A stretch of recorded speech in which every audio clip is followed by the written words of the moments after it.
को मिलते हैं मेरे प्यारे विदुर जी महाराज यादवों के अधिपति थे और विदुर और विदुरानी के यहाँ प्रभु जाकर के केले का छिलका खा गए।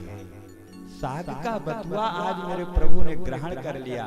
विदुरानी प्रेम से खिलाती रही, प्रभु खाते रहे। विदुर जी महाराज आए ना तो विदुरानी के हाथ में पकड़ लिया। देवी अपराध हो गया, इस अपराध का मैं क्या प्रायश्चित करूंगा। विदुरानी ने कहा क्या? कहा आपने प्रभु के साथ ये क्या किया? अरे खिलाना केला चाहिए था, आपने तो केले का छिलका खिला दिया। सुंदर सुंदर पकवान बनाए गए थे प्रभु के लिए, आपने केवल साग का बथुए का साग ही खिला दिया। ये मुझसे अपराध हो गया। भगवान सामने खड़े थे, भगवान से पूछा कि प्रभु आपको तो याद रहना चाहिए ना कि आप क्या खा रहे हो क्या नहीं खा रहे हो। भगवान ने कहा मैं तो भक्त के भाव में भूल गया था, मुझे याद ही नहीं था कि मैं केला खा रहा हूँ या केले का छिलका खा रहा हूँ।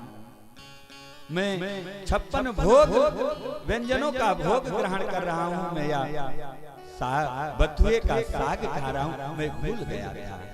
नारायण भूल जाते हैं, प्रभु तो हमारे आपके भाव को देखते, श्रद्धा को देखते, भक्ति को देखते हैं। विदुरस यादव पते। कुछ लोग कहते हैं जो बहुत सुंदर होता, जो देखने में अच्छा होता, भगवान उसको मिलते हैं। कुब्जाया किम तत्र रूप अधिकम।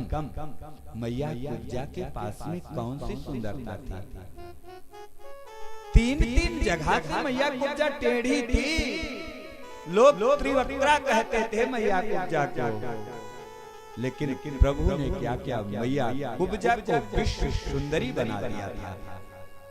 मैया कुब्जा जैसा सुंदर इस संसार में कोई नहीं रहा।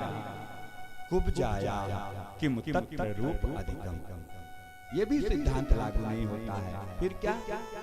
कुछ लोग कहते हैं जो बहुत धनवान होता भगवान उसके यहाँ रहते हैं, उसको मिलते हैं। ऐसा भी कोई सिद्धांत, प्रभु किसी के धन को के लालच में नहीं आते हैं।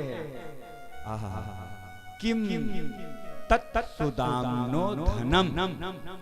सुदामा जी महाराज के पास में कितनी संपत्ति थी।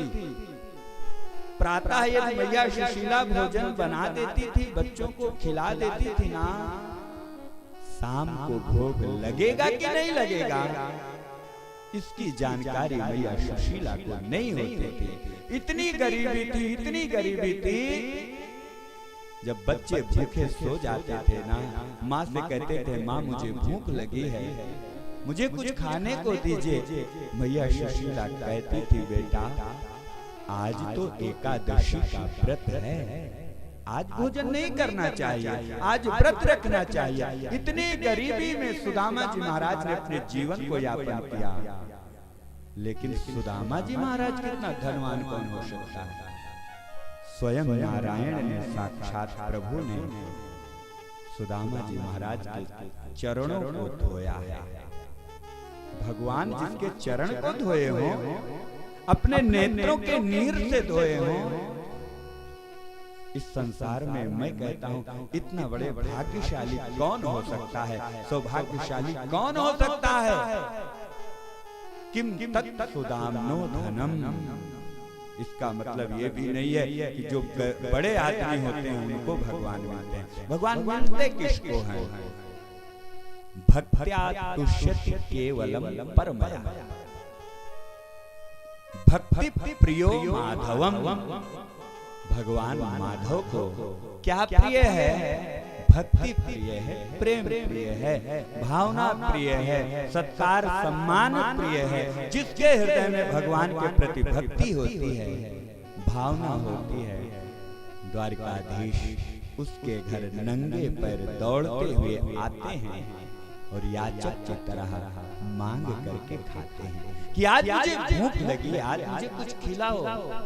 और यदि भाव नहीं है, प्रेम नहीं है भगवान के प्रति, श्रद्धा नहीं है, विश्वास नहीं है, दुर्योधन के बने हुए 56 प्रकार के व्यंजनों का प्रभु ने परित्याग कर दिया था। उन 56 प्रकार के व्यंजनों की तरफ प्रभु ने देखा भी नहीं था। किसी ने भगवान से, किसी भक्त ने पूछा कि महाराज, इस संसार में लोग आपका खूब भोग लगाते हैं, प्रसाद खिलाते हैं, लेकिन ये बताओ कि आज तक सबसे ज्यादा स्वाद आपको कहाँ मिला? किसके भोग प्रसाद में आज तक आपको सबसे ज्यादा आनंद आया है?